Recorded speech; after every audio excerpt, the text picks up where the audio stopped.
ఎంతమందికి ఆత్మీయ ఆహారం దొరకక జీవితం మీద విరక్తి చెంది దేవుని మీద విసిగి చెంది చెదిరిపోయి ఉన్నారో, నువ్వు నిజంగా వాళ్ళని చూస్తే తండ్రి కనికర మనసు నీకుంటే నీ హృదయం కూడా ఏమవుతుందండి? కదిలిపోతుంది. మనం ఎంత మంచి గుండెలు తెలుసా అండి మనవి. పక్కన బైక్లో పోతా ఉంటే స్టాండ్ ఓపెన్ ఉందనుకోండి, ఎట్లా కొట్టుకుంటుంది తెలుసా అండి మనసు. మనకు ముఖం తెలుసా? వాళ్ళు ఏమన్నా నీకు బంధువులా? అన్నా బ్రో ఏంటి స్టాండ్.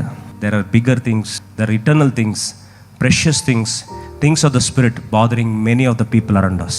నిజంగా నీ మనసులో వాళ్ళని చూస్తున్నప్పుడు నాకు ఇది సమస్య పరిష్కారం పలానా దగ్గర దేవుని వాక్యం ద్వారా, సన్నిధి ద్వారా, దేవుని ప్రార్థనల ద్వారా నాకు ఈ పోషణ దొరికిందే, సరైన కాపురతం దొరికిందే, వాళ్ళేమో ఆ పరిస్థితిలో విలవిల్లాడుతున్నారంటే నీకు నిజంగా కనికరం ఉంటే మనసులో.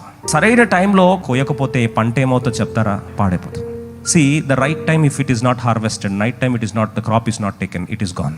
And the time is very, very precious. నశించిపోయే ఆత్మల పట్ల నీకు భారం లేదంటే దేవుని మనసు నీకు లేనే లేదు అని అర్థం.